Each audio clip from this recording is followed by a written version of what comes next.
तो देखो इसके पिछले वीडियो में आप लोगों ने और पिछले क्लास में क्या पढ़ लिया। हाँ, तुलसीदास को कंप्लीट कर लिया। तुलसीदास के पद धनुष भंग को भी कंप्लीट कर लिया और वन पथ पर गमन भी। ठीक, अब ये अगला चैप्टर आपका है पार्ट 3 पद्य का ना, रसखान है। रसखान तीसरा पार्ट है रसखान के नाम से ना। और रसखान देखिए इनका पहले इनके विषय में समझ लीजिए। रसखान के विषय में रसखान देखिए, आज तक लड़के ध्यान सुनना, आज तक शायद ही कोई ऐसा मुस्लिम रहा होगा जो हिंदू का इतना बढ़िया लिख दिया हो हिंदू के विषय में ना। ये रसखान जो हैं ये मुस्लिम थे, कृष्ण भक्ति के थे। किस भक्ति के? कृष्ण भक्ति, भगवान कृष्ण की भक्ति किया करते थे। कृष्ण भक्ति के ये हैं। और सगुण शाखा, सगुण और निर्गुण माने जिनमें ब्रह्म की चर्चा न हो, यानी ब्रह्म के मूर्ति का चर्चा न किया गया हो, वहाँ निर्गुण कहते हैं। और ये किस हैं? सगुण, सगुण भक्ति के हैं। भक्ति दो प्रकार की होती है, एक सगुण और एक निर्गुण। जैसे इस्लाम धर्म वाले निर्गुण भक्ति की करते हैं पूजा। ठीक, रसखान का देखिए जन्म जो है, जन्म कब हुआ है? 1533 ईस्वी में। ठीक, 1533। जन्म स्थान इनका कहाँ है? दिल्ली। लेकिन ये जरूरी नहीं, दिल्ली नहीं, कई कई हरदोई देता है उत्तर प्रदेश में। दिल्ली मतभेद है ना। इनके जन्म स्थान के विषय में यहाँ लिख दे रहे हैं। जन्म स्थान, जन्म स्थान हरदोई उत्तर प्रदेश। दिल्ली भी देता है, हरदोई उत्तर प्रदेश भी देता है। विद्वान अभी तक कंफर्म नहीं है ना। तो हरदोई, हरदोई उत्तर प्रदेश ये भी दिया होगा आपके पेपर में, आपकी किताब में देख लेना। हरदोई उत्तर प्रदेश या दिल्ली जो भी कहे, इनका वास्तविक जो नाम था, ये वास्तव में रसखान इनका नाम पड़ा इनकी कविताओं की वजह से ना। क्यों? क्योंकि ये मुस्लिम है। इनका जन्म जो है मुस्लिम हाँ परिवार में हुआ है। तो इनके वास्तविक नाम इनका क्या है? वास्तविक नाम सैयद इब्राहिम है। ये सैयद इब्राहिम, ये जानते रहो, ये ऐसे हैं जो मुस्लिम होकर के भी हिंदू के भगवान की क्या किए हैं? गुणगान किए हैं ना। सैयद इब्राहिम, इब्राहिम। लेकिन ये पूछता नहीं है, इनके विषय में नहीं आता। आप तुलसीदास और सूरदास का रट लीजिए जीवन परिचय, पढ़ा भी दिए हैं, यूट्यूब पे पढ़ा भी है। हाँ, ये हम गद्य की पद्य की बात कर रहे हैं, तुम गद्य बता रहे हो ना। वास्तविक नाम सैयद इब्राहिम। ठीक, इनके गुरु का नाम था गुरु गोसाई, गोसाई विट्ठलनाथ, गोसाई विट्ठलनाथ, विट्ठलनाथ। ठीक, इनके गुरु का नाम है गोसाई विट्ठलनाथ। ठीक, इनका जो रस है ये श्रृंगार रस और भक्ति रस दोनों में ही। हाँ, अब जब हम आपको रस पढ़ाएंगे तो बताएंगे ये श्रृंगार है। ठीक से ऐसे ही लिखा जाता है ना, ये श्रृंगार ऐसे ही लिखते हैं, यहाँ ऐसे मत लगाना। और भक्ति, श्रृंगार रस और भक्ति रस। और इनकी जो भाषा है, ये भाषा है ब्रज, भाषा शैली कैसी है? ब्रज भाषा है। और इनकी शैली मुक्तक है। कैसी शैली है? शैली मुक्तक शैली है, मुक्तक ना। अब मुक्तक क्या है, ये सब शैली क्या है, ये जब आप पढ़ेंगे तब आपको समझ में आएगा। ठीक, इनकी रचनाएं प्रमुख लिख लो। रचनाएं सबसे ज़्यादा महत्वपूर्ण है रसखान, सुजान रसखान बहुत इम्पोर्टेंट है। लेकिन यहाँ पता चल जाता है कि ये इन्हीं की है रसखान। क्यों? क्योंकि ये आप आराम से समझ जाओगे किसने लिखा है। रसखान, सुजान रसखान। प्रेम वाटिका ये खूब पूछता है, प्रेम वाटिका खूब पूछता है। प्रेम वाटिका किसकी रचना है? प्रेम वाटिका ना। बाल लीला, ये बाल लीला में भी कंफ्यूजन होता है, क्योंकि बाल लीला तुलसीदास जी ने भी लिखा है ना। बाल लीला वहाँ बाल कांड के नाम से लिखा है, बाल लीला। ठीक, ये इतना। इनकी मृत्यु जो है हाँ 1618 में हुआ था। ठीक, ये है इनके विषय में छोटी मोटी जानकारी जो आपको याद करके रखना है। आप सीधा सीधा लिखेंगे कि जन्म 1500, कहीं कहीं 1542 भी देता है ना। कहीं कहीं ये जन्म के विषय में इनके मतभेद है कि कहीं कहीं क्या दे देता है 1542। तो आप जानते रहिए, लेकिन आपकी किताब में यही है। ठीक, तो यहाँ अब आप याद कर लीजिए कि रस खान का जन्म 1533 ईस्वी में उत्तर प्रदेश के हरदोई उत्तर प्रदेश के हरदोई, या कहीं कहीं विद्वान कहते हैं कि इनका दिल्ली में जन्म हुआ था। दोनों में ही मतभेद है। ठीक, जन्म स्थान इनका हरदोई उत्तर प्रदेश या दिल्ली। वास्तविक नाम इनका क्या था? सैयद इब्राहिम। ये मुस्लिम मुस्लिम धर्म में जन्म ले करके भी इसके बावजूद भी हिंदू के विषय में, हिंदू भगवान के विषय में ये लिखे हैं। और हिंदू में भी किसके विषय में? कृष्ण भक्ति के। ठीक, और कृष्ण भक्ति यानी सगुण ब्रह्म की पूजा, यानी जहाँ मूर्ति की पूजा की जाए उसे सगुण कहते हैं। और निर्गुण किसे कहेंगे? जहाँ मूर्ति न हो। आगे इनके गुरु का नाम था गोसाई विट्ठल नाथ, गोसाई विट्ठल नाथ। और इनका रस, जो जिस रस में इन्होंने ज़्यादा लिखा है कविताओं को, श्रृंगार और भक्ति रस का उपयोग खूब किया है। भक्ति आप जानते ही रहोगे, क्योंकि यहाँ भगवान कृष्ण की बात की जा रही, तो यानी कौन सा रस होगा? भक्ति रस होगा। श्रृंगार को आप रखना याद, श्रृंगार यानी उनके शोभा को दिखाएंगे, कृष्ण भगवान के शोभा किस तरीके से है। तो यानी श्रृंगार मतलब क्या? किसी चीज़ को, माने किस तरीके से कपड़ा पहनने का तरीका है, क्या है, उसी को कहते हैं श्रृंगार। जब हम लोग पढ़ेंगे श्रृंगार रस तो वहाँ समझ लेंगे। भाषा इनकी क्या रही है? ब्रज। शैली मुक्तक। रचनाएं सुजान रस खान, प्रेम वाटिका, बाल लीला। और इनकी मृत्यु कब हो गई? 1618 में। ठीक, तो मृत्यु के विषय में याद रखिए आप। जन्म के विषय में इनका वास्तविक नाम सैयद इब्राहिम, इनकी मृत्यु 1618 में, जन्म 1533 में। इनका जन्म स्थान उत्तर प्रदेश के हरदोई और कहीं कहीं दिल्ली देता है। ठीक, और इनके गुरु का नाम गोसाई विट्ठलनाथ। ये था इनके विषय में। अब आप इतना जानते रहोगे तो थोड़ा बहुत बना के जीवन परिचय आराम से लिख सकते हो। ठीक, लाओ इधर किताब, अब इनका पढ़ दें, एक आध दो श्लोक पढ़ लो आप। देखो ध्यान से, सवैया छंद है न, अभी लिख लेना, अभी खींच लेना, टाइम देंगे। सवैया छंद क्या है कि कह रहे हैं मानो, अब ये जानते रहो ये वास्तव में है कि संप्रदाय के, मुस्लिम के न हैं, मुस्लिम, लेकिन लिख रहे हैं किसके विषय में? हिंदू के विषय में। समझ लो, ये ऐसे एक है, रस खान जी एक ऐसे हैं जिन्होंने, जो हैं दूसरे संप्रदाय के, और लिख रहे हैं दूसरे के विषय में। इतना महान कोई हुआ भी नहीं कि जानता। सोचो, अपने धर्म के विषय में कोई इतना बढ़िया से नहीं जानता, ये दूसरे के धर्म के विषय में कितना बढ़िया से लिखे। यहाँ देखो, मानुष हो तो वही रस खानी, बजो ब्रस गोकुल गाँव के ग्वारन। कह रहे हैं कि हे भगवान भगवान कृष्ण से कह रहे हैं कि ये भगवान, ये प्रभु, यदि मैं दोबारा मनुष्य का जन्म पाता हूँ तो बसों, माने मुझे कहाँ जन्म मिले? ब्रज गोकुल गांव के ग्वारन, यानी ब्रज के वही गोकुल की गांव में, ब्रज में या गोकुल की गांव में, वही ग्वारन में। ठीक, और जो पशु हों तो कहाँ बस मेरो, यदि मैं पशु हूँ, यानी अगर मुझे जन्म दीजिए किसका?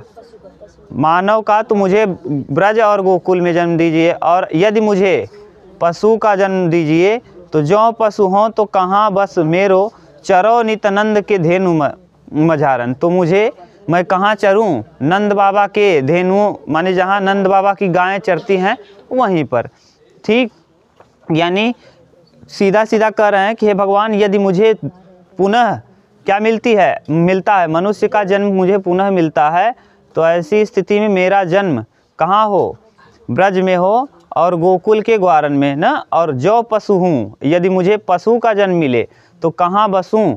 माने चरो नित्यानंद के धेनु मझारन, मैं कहाँ रोज, नित माने प्रतिदिन, चरूँ, और कहाँ चरूँ? नंद के धेनुओं के बीच में, मझारन माने बीच में, यानी जहाँ नंद बाबा की गायें चरे वहीं रहूँ। ठीक, और पाहन हो तो वही गिरी को, और यदि मैं पत्थर हूँ, पाहन माने पत्थर, यदि पाहन हो तो वही गिर के, मैं उसी पहाड़ का पत्थर हूँ न। जो धर्यो कर छत्र पुरंदर धारण, माने जब कोप गए थे, कौन?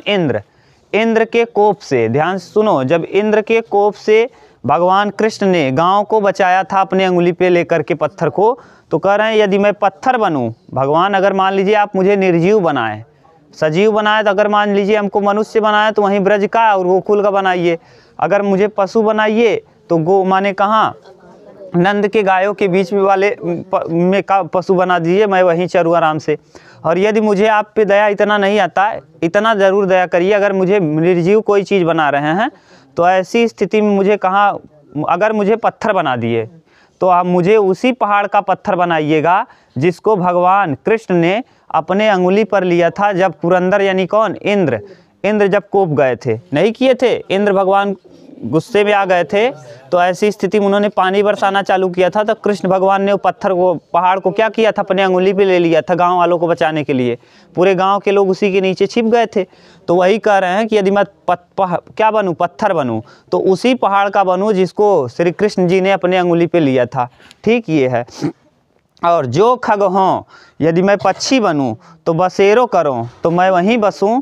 मिली कालिंदी कूल कदम्ब की डारन, मिली कालिंदी, कालिंदी माने यमुना, यमुना नदी के किनारे कूल कदम्ब की डारी, कूल माने किनारे, यमुना नदी के किनारे कदम्ब की डारियों पर रहूं। यानी जहाँ कृष्ण भगवान जाते थे चुराने के लिए क्या, गोपिकाओं के वस्त्र को ना, वही कदम पे चढ़ते थे ना, वही कदम पे चढ़ के वस्त्र चुरा लेते थे और कदम पे चढ़ के देखा करते थे कैसे नहा रही, क्या कर रही हैं। यही है, यही कह रहे हैं कि यदि मैं क्या बनूं, पक्षी बनूं तो मैं वही का पक्षी, खग हों तो बसेरो करूं, यदि मैं पक्षी हूं तो वहीं बसूं जहां माने यमुना नदी का किनारा है और वही कदम की डाल जहां कृष्ण भगवान बैठा करते थे। ठीक, तो यानी यहाँ इस पद्य में क्या है, कह रहे हैं कि ये भगवान अगर हमारा दोबारा जन्म होता है और मानव के रूप में होता है तो मैं जन्म कहाँ लूँ, ब्रज में या गोकुल, ब्रज के गोकुल में जन्म लूँ। ठीक, और अगर मुझे क्या बनाते हैं आप, मान लीजिए पशु बनाते हैं तो मुझे वही पशु वहाँ का बनाइए जहाँ नंद बाबा की गायें हैं। और अगर मान लीजिए आपका इतना दया नहीं आता, आप मुझे सजीव नहीं बनाना चाहते, क्या बनाना चाहते, निर्जीव, तो मुझे पत्थर बना रहे हैं तो ऐसे स्थान का पत्थर बनाइए जिसको कृष्ण भगवान ने इंद्र के कोप से बचाने के लिए पहाड़ को उठाया था, उसी पहाड़ का मुझे क्या बना दीजिए, पत्थर। और अगर मुझे क्या बनाइए, पक्षी बनाइए, तो मुझे कहाँ का पक्षी बनाइए, हाँ यमुना नदी के किनारे न, वही कदम की डाली का। ठीक, आगे देखिए अगले श्लोक में क्या कह रहा है, आज गई हूँ तो भोर ही हो। आज कह रहे हैं मैं आज एकदम सवेरे सवेरे गया था, कहाँ गया था, रसखान रही वही नंद की भव नहीं, माने आज कह रहे हैं मैं सुबह ही कहाँ गया था, रसखान जी कह रहे हैं मैं नंद जी के घर पे गया था, भव नहीं माने कहाँ, घर पे। आज जस्ट सुबह मैं रसखान के घर पे, नंद के घर पे गया था, रसखान जी कह रहे हैं। वाको जियो जुग लाख करोड़, कह रहे हैं कि वाको जियो जुग लाख करोड़, जुग माने एक युग, फिर कह रहे हैं लाखों युग, और फिर कह रहे हैं करोड़ों लाखों युगों तक वह जीवित रहे। कौन, भगवान कृष्ण। और जसोमति को सुख जात कहूँ नहीं, और यशोमति माने यशोदा माँ का सुख कहा नहीं जा सकता। किस तरीके से कह रहे हैं कि भगवान श्री कृष्ण लाखों करोड़ों वर्ष जीवित रहें और यशोदा माँ के सुख का वर्णन हम माने अपने शब्दों में कर नहीं सकते। तेल, अब कैसे किस तरीके से कह रहे हैं कि तेल लगाई के अंजन, अब कह रहे हैं तेल लगाई माने तेल लगा के उनका मालिश करती है अंजन।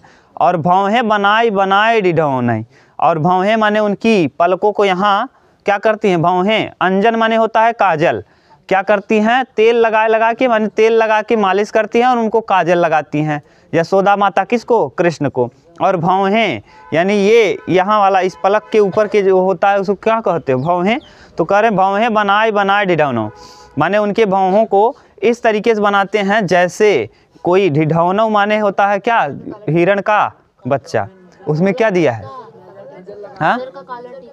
हाँ काजल का काला टीका है। तो हिरण के बच्चे का जिस तरह से ये तिरछी नजरें होती हैं, नहीं देखा होगा आपने, हिरण छोटा बच्चा बड़ा सुंदर दिखता है।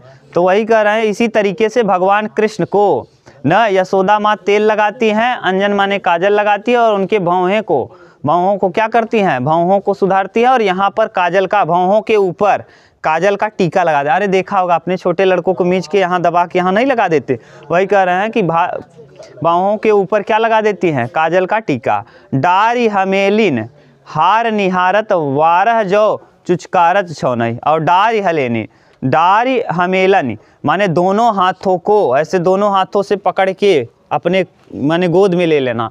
तो डाली हमेलन माने दोनों हाथों से श्री कृष्ण जी को अपने गोद में भर लेती हैं।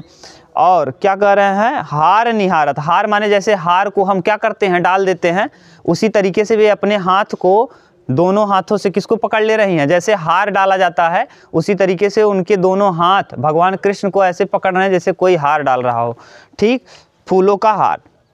और ज्यों चुचकारत छौ नहीं, और छौ माने चुचकारती हैं, चुचकारती माने क्या करती हैं, जैसे खिलाती हैं। और छौ नहीं माने वही हिरण का छोटा बच्चा, ठीक, जिस तरह से हिरण का छोटे बच्चे, हिरण की माँ अपने छोटे बच्चे को क्या करती है, प्रेम करती है, चुचकारती है, चुम्बन करती है, उसी तरीके से सेम टू सेम कौन कर रही हैं, यशोदा माँ तेल लगाती हैं, उसके बाद काजल लगाती है, उनके भौहों के ऊपर काला टीका लगा देती हैं काजल का, और दोनों हाथों से अपने बाहों में भर लेती हैं कृष्ण को, और बार बार चुचकारती हैं, और इस तरह से चुचकारती हैं जैसे कोई हिरण के छोटे बच्चे को हिरण की माँ ना उसको चाटती है, ठीक, वही है मतलब यहाँ सेंस। अब देखिए आगे कह रहे हैं, अब इसके बाद क्या है, थोड़े से बड़े हो गए हैं कृष्ण, धूरी भरे अति शोभित श्यामजू, धूल से भरे हुए बहुत ही सुशोभित हो रहे हैं, कौन, श्री कृष्ण श्यामजू, तैसी बनी सिर सुंदर चोटी, और उतना ही सुंदर उनके सर पे चोटी बांधा गया है।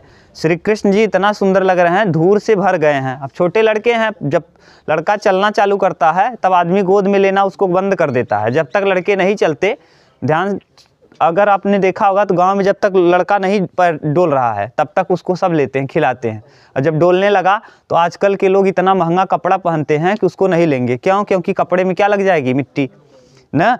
तो यही कह रहे हैं कि धूरी भरे अति शोभित श्यामजू, धूल से भरे हुए बहुत ही सुशोभित दिख रहे हैं, कौन, श्री कृष्ण, और तैसी बनी सिर सुंदर चोटी, और वैसे ही उनके सर पे एकदम सुंदर चोटी भी बनी हुई है। और खेलत खात फिरे अंगना, और जैसे आते हैं एक बार एक निवाला खा लेते हैं, फिर कुछ दूर जाते हैं घूम टहल के, जैसे लड़के करते हैं, घूम टहल के आते हैं, फिर खाते हैं एक बार, फिर इधर उधर घूमते हैं, आओ भैया आओ खा लाओ आओ ना, यही करती होंगी यशोदा, आइए आग खा लीजिए तो फिर एक दिन थोड़ा सा खाते होंगे, फिर भाग जाते होंगे, फिर आते होंगे। यही कह रही हैं कि खेलत खात फिरे अंगना, एक बार आंगन में खेलते हैं, उधर कुछ दूर तक जाते हैं, खा के एक कवर, फिर आते हैं, फिर जाते हैं, यही काम है। और पग पैजन बाजत पीर कछोटी, और पग माने पैरों में पायल नहीं पहना देते हैं, लड़कों को भी पायल पहना दिया जाता है जब छोटे होते हैं, तो पग में पैजन यानी पैरों में पायल इतना अच्छे से बज रहा है, और पीर कछोटी, और लंगोटा पहने हुए हैं पीले रंग की ना, पीले रंग की लंगोटा पहने हुए हैं, धूल से भर गया है उनके माथे का बाल, ठीक, और क्या है, हाँ, पैरों में पैजन पहने हुए हैं, और खा माने यहाँ जैसे छम छम करके बोल रहा होगा, तो इधर से आंगन में यहाँ से वहाँ जा रहे हैं, वहाँ से यहाँ आ रहे हैं, और घूम घूम कर खा रहे हैं, और पीले रंग के लंगोटा पहने हुए हैं, ठीक, ये कहा है। वाह छवि को रसखान विलोकत, और ऐसी छवि को रसखान बार बार देखना चाहते हैं, विलोकत माने देखते हैं, वारत काम कला निधि कोटि, और कह रहे हैं कि ऐसे करोड़ों कामदेव इनके शोभा के आगे क्या हैं, बेकार हैं, फीके हैं न, क्योंकि कामदेव को माना जाता है कि कामदेव से सुंदर कुछ है ही नहीं है, तो ये भी कह रहे हैं कि करोड़ों कामदेव फेल हैं, किसके आगे, भगवान के इस दृश्य के आगे, भगवान श्री कृष्ण के इस दृश्य के। काग के भाग बड़े सजनी, रसखान कह रहे हैं, खुद को सजनी कह रहे हैं कि कौवे का भाग इतना अच्छा है कि हरि हाथ से ले गया माखन रोटी, कौवे का भाग इतना अच्छा है कि वह हरि माने कृष्ण भगवान के हाथ से ही माखन रोटी को लेके उड़ गया, ठीक, माने जूठा भगवान के जूठे कृष्ण भगवान के जूठे को समझो प्रसाद ही है वो, तो यानी कौवे का भाग इतना अच्छा है कि भगवान के हाथ से माखन और रोटी लेके उड़ गया, ठीक। अब 3 और बचा है, 3 हम लोग कर लेंगे कल, इसके बाद कवित्त है, कवित्त छंद फिर आगे पढ़ लेंगे।